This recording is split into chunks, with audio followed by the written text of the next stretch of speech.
노란봉투법하고 방송 3법은 이제 거부권 행사가 될 것 같아요. 네, 맞아요. 오늘 국무회의에서 의결했기 통과했죠. 때문에 네. 제6호권 의결이 됐기 때문에 자 이것도 어떻게 보면은 윤 대통령 입장에서는 그동안 변하겠다 달라지겠다 이런 기조와는 좀 안 맞는 거 아닙니까? 그냥 말만 하는 거예요. 뭐 말만 하는 믿었어요? 거였어요? 아니 그러니까 박 기자는 윤석열 대통령이 내가 바뀌겠다면 믿었냐고.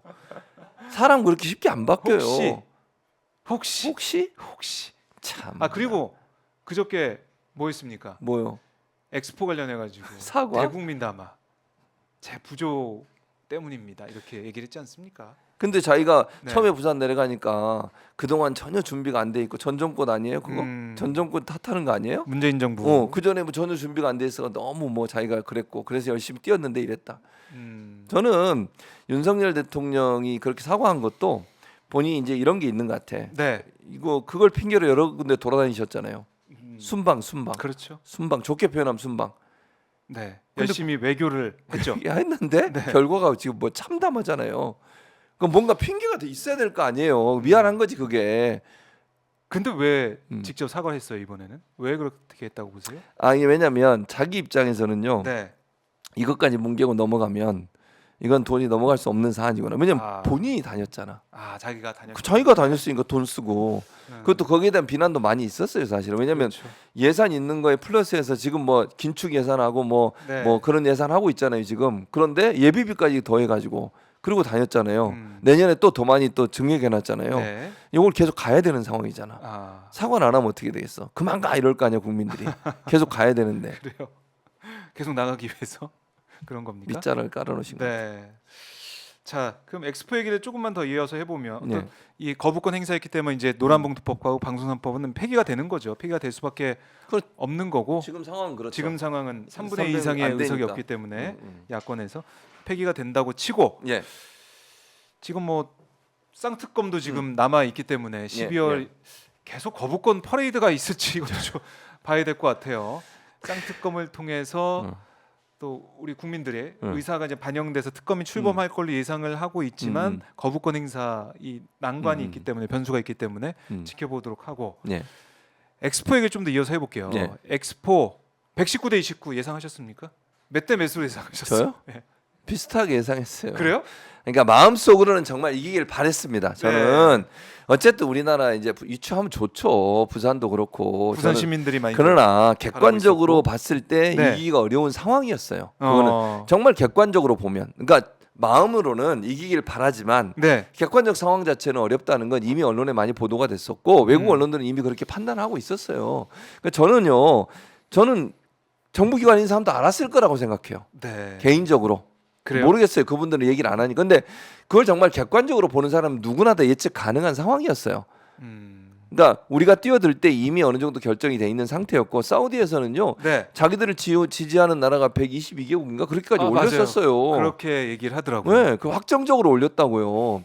근데 그걸 보고서도 우리가 따라갈 수 있다, 이길 수 있다 이렇게 얘기하면 그리고 몇 번의 징후가 있었잖아요. 한동훈 법무부 장관이 몰타 방문했잖아요. 네. 몰타 가서 열심히 유치하러 간다고 거기 갔다 왔어요. 몰타가 뭐라 그랬어요? 사우디. 우린 사우디 지지야. 이게 뭐냐고요. 이 정도 되면 안 바꾸겠구나. 우리가 외교를 한다고 해서 이렇게 되는, 물론 열심히 해야지 하는 거 네. 좋아요. 근데 저는 이게 외교의 실패이기도 하지만 이걸 예측 못한 것도 저는 큰 문제라고 생각해요. 이걸 정부 기관이라는 곳이 전문가들이나 아니면 정말 외교의 여러 가지 그 상황들을 보면서 우리가 밀리고 있거나 하는 부분을 정확하게 이해하고 거기에 대한 대응을 하고 대책을 세워야 되는 거잖아요. 근데 언론 보도나 정부의 발표 보세요. 거의 따라잡았다. 뭐 어떤 데는 막 역전했다. 이렇게까지 보도했어요. 모 언론사는. 예. 근데 사실이 아니잖아. 그렇죠. 왜 그러냐고요. 왜 국민들을 호도하는 거예요. 아니 이게 열심히 했기 때문에 문제라고 얘기하는 게 아니라 그 진단이 좋아야 처방도 제대로 나오는 거예요. 의사도 마찬가지잖아요. 제대로. 안 아픈데 아프다 그러고 배 째고 그러면 되겠어요? 그럼 안 되죠. 안 되잖아요. 네. 그럼 박정훈 가만히 있겠냐고 소송하겠지. 그러니까 진단을 제대로 못하니까 그냥 뭐 정신 승리하는 거야. 그럼 뭐 띄워놓고 막 마치 될 것처럼 해놓고. 네. 그리고 이런 경우가 나왔잖아요. 그러니까 저는 이게 정부가 제대로 운영이 되고 있는 건가? 그 다음에 이런 식으로 만약에 진짜 정부 관계자들이나 관련된 사람들이 다 이거 우리 자기들이 이길 거라고 생각했다고 하면요, 네. 앞으로 외교 관계 이거 다 새로 정립해야 돼요. 제대로 판단을 못하는 거잖아요. 지금 상황 자체를. 그렇죠. 그러면- 제대로 판단하지 못하고 있다. 그러면 그 분야에 일하는 사람들을 그냥 놔두면 안 되는 거 아닙니까?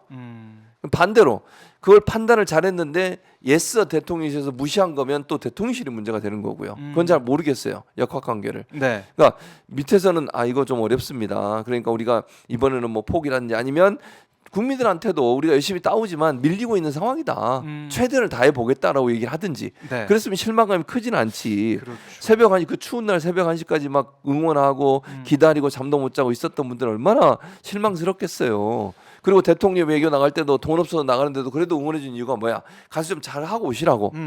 그게 뭐예요 지금? 가서 뭐 하고 온 거야 대체? 그렇죠. 참 그런 걸 보면은 너무나 우리 국민들이 응원하고 많이 기대를 했지만은 허탈할 수밖에 없는 그런 상황이 당연하죠. 됐고 우리 외교 자체가 좀 진짜 잘못됐다 이런 얘기도 나올 수밖에 없는 그러니까 아니 이게 외교라고 하는 것은 네. 다른 나라의 관계에서 우리가 어떤 위치에 있고 어느 정도의 우리가 이점이 있고 이런 부분을 잘 판단해야 되는 거잖아요. 그래야 외교 전략을 세우는 거 아니겠어요? 아까 제가 판단과 처방을 얘기했는데 전략이라고 하는 건 기본적으로 네. 현 상황을 제대로 잘 판단할 때 이루어지는 거예요. 그래야 전략이 제대로 세워지는 것이고요. 근데 판단을 잘못하게 되면 전략도 잘못 세워지는 거예요. 그건 아무 의미가 없어요. 어떤 전략을 세우든. 그러니까 판단 자체를 제대로 못하고 있는 상황이라고 볼 수 있을 만큼의 참담한 결과예요. 네. 그렇다고 하면 이거는 전면적인 어떤 뭐 쇄신을 하든 아니면 전면적으로 이 문제의 시스템이 뭐가 문제인지 하는 부분을 되돌아봐야 되는 시간이 됐다고 봐요. 그래서 박진우 외교부 장관 지금 교체론까지 나오고 있잖아요. 그러니까요. 근데 누군가 이게- 책임져야 되는데. 근데 이게 모르겠어요. 제가 아까도 언급했잖아요. 외교부가 제대로 판단을 못한 건지 아니면 외교부는 제대로 판단했는데 위에서 찍어 누른 건지 그건 모르잖아요 지금. 네. 그것도 밝혀야 한다고 저는 생각해요. 그것도 밝혀야 된다. 네. 알겠습니다. 자, 아까 저희가 이제 검사 음. 탄핵안 방송을 하면서 네.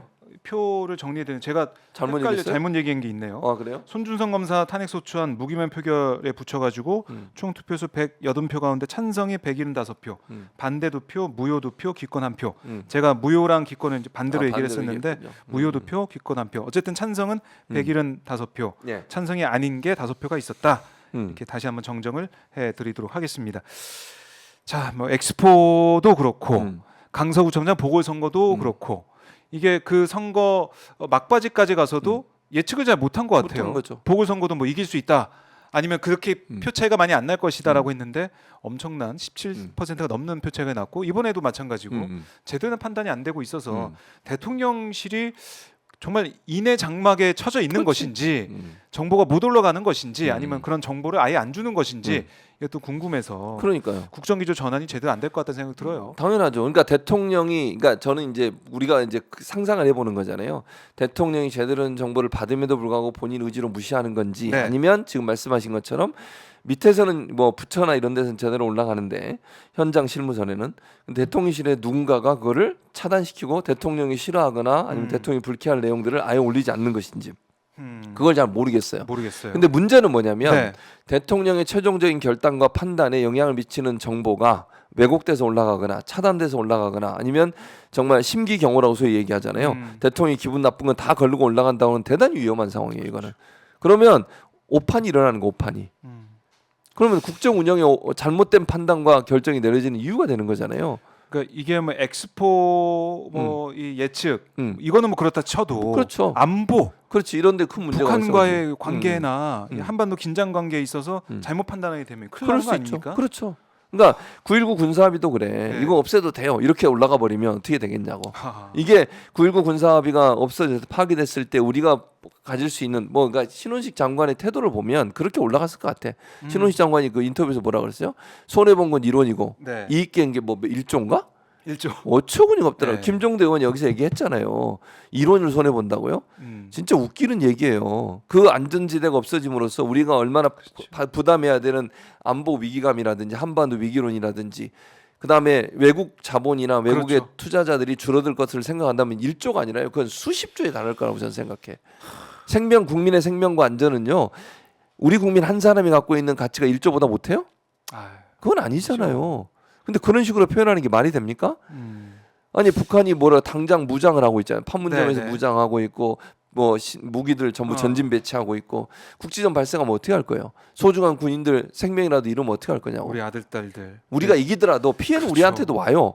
뭐 예를 들면 국지전 발생해서 전투를 하게 되면 네. 우리가 이기더라도 우리한테 피해가 안 오냐고요. 오잖아요, 누군가는. 음. 전쟁을 안 하는 게 중요한 거지 아니면 국지전을 안 하는 게 중요한 안 거지 하는 게. 우리가 도발하면 그들을 응징하겠다 이게 중요한 겁니까? 그거는 말이 안 되는 거예요. 싸우지 않고 이기는 게 진정한 승리인 것이지. 네. 싸울 때 우리가 이긴다?